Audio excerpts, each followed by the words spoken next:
আজ আমি বানাবো লাচ্ছা পরোটা আর চিকেন কষা। গ্যাসের উপর কড়াই বসিয়ে দিয়ে গরম করে তাতে দিয়ে দিলাম সর্ষের তেল। এবার ওতে আমি দিয়ে দেবো আলুগুলো কেটে রেখেছি সেগুলো। প্রথমে আলুগুলো আমি ভালো করে ভেজে নেব মাংসের জন্য। নেড়ে চেড়ে ভেজে নিয়ে আলুগুলো ভাজা হয়ে গেছে, এবার নামিয়ে নেব। আলুগুলো নামিয়ে নিয়ে আমি তেলে দিয়ে দেবো তেজপাতা আর জিরে। এটা গরম হয়ে গেলে দিয়ে দেবো আমি পেঁয়াজ কুচি। এবার পেঁয়াজ কুচিটা হালকা ব্রাউন কালার হয়ে আসলে আমি এতে দিয়ে দেবো যে মশলা করে রেখেছি সেটা। এতে আছে আদা, রসুন আর লঙ্কা। মশলাটা কষিয়ে নেব আর হলুদ দিয়ে দিয়েছি আর দিয়ে দিলাম স্বাদ মতো লবণ। মশলাটা কষিয়ে নেব। যখন দেখব মশলা দিয়ে তেল ছেড়ে দিয়েছে তখন আমি এতে দিয়ে দেবো টমেটো কুচি। টমেটো কুচিটা দিয়ে নেড়ে ঢেকে দেবো টমেটো সেদ্ধ হওয়ার জন্য। টমেটো সেদ্ধ হয়ে গেলে আবার আমি মশলাটা ভালো করে নেড়ে নেব, একটু কষিয়ে নিয়ে আবার এতে দিয়ে দেবো মাংসটা দিয়ে নেড়ে চেড়ে আবার একটু ঢেকে দেবো। ঢেকে দিয়ে একটু কষিয়ে নেব। মাংস দিয়ে জল ছেড়ে দিয়েছে, এখনও আমার ভালো করে কষানো হয়নি। আলুগুলো দিয়ে দিলাম।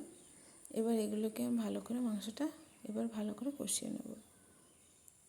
প্রায় হয়ে এসছে।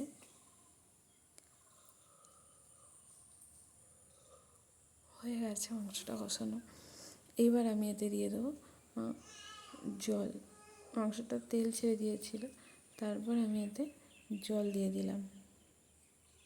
জলটা দিয়ে ভালো করে ফুটিয়ে নেব।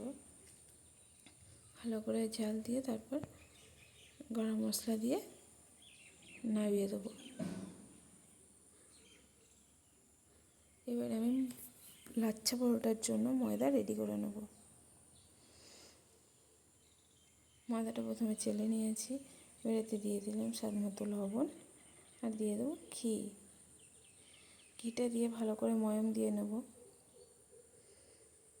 ময়াম দেবো যতক্ষণ দেখবো হাতে মুঠোর মধ্যে একটা ডো মতো হয়ে গেছে, ভেঙে না যায়, তখন আমি বুঝবো হয়ে গেছে। এবার এতে অল্প অল্প জল দিয়ে ময়দাটা মাখিয়ে নেব। অল্প অল্প জল দিয়ে মাখিয়ে নেব। ময়দাটা মাখা হয়ে গেছে। ময়দাটা মাখিয়ে আমি কিছু সময় রেস্টে রেখেছিলাম। এবার লিচিগুলো কেটে নেব। লিচিগুলো কেটে একে একে লিচিগুলোকে আবার রেডি করে রাখবো। একটা বাটিতে আমি ময়দা আর সাদা তেলের একটা মিশ্রণ বানিয়ে রেখেছি। এবার সেই মিশ্রণটা এর উপরে লাগিয়ে দেবো। লাগিয়ে কুচির আকারে এগুলোকে আমি দিয়ে আবার পেঁচিয়ে রেখে দেবো কিছুক্ষণ রেস্টের জন্য।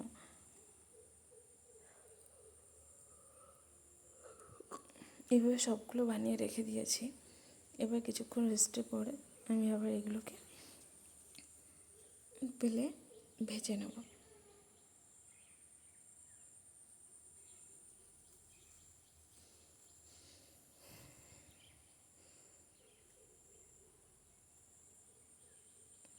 হালকা করে প্রথমে ভেজে নিয়ে তারপর আমি এতে তেল অ্যাড করে দেবো। তেলটা দিয়ে আর ভালো করে ভেজে নেব।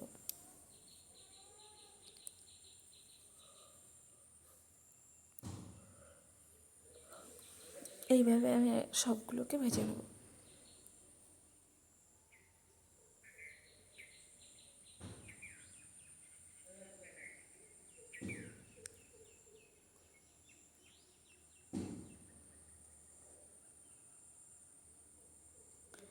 একে একে এইভাবে সবগুলো পরোটা আমি এইভাবে ভেজে নেব।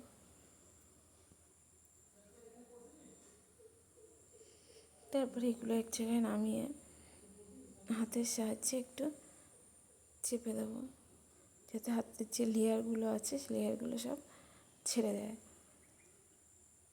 রেডি আমার লাচ্ছা পরোটা আর চিকেন কষা।